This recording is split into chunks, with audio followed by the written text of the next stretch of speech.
Hidup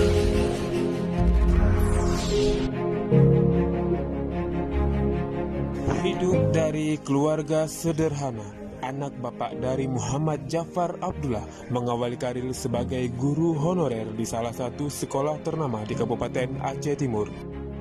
Dari seorang guru, beliau terjun ke dunia politik dengan berbagai pengalaman dan dinamika politik yang terus dihadapinya.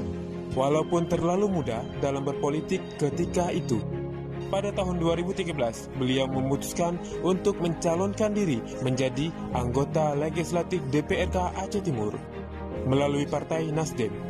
Dengan bermodalkan 8 juta rupiah dengan ridha Allah Subhanahu wa taala, suami dari Ibu Mastura terpilih menjadi anggota DPRK Aceh Timur periode 2014-2019.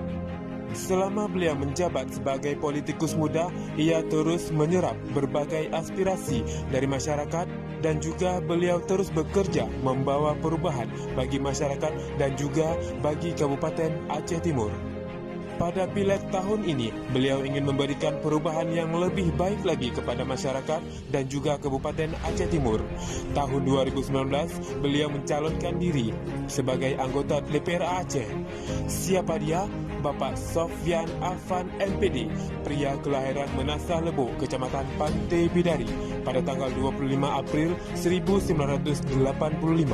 Adalah seorang guru honorer dan saat ini telah terjun ke dunia politik dengan visi saatnya guru memimpin.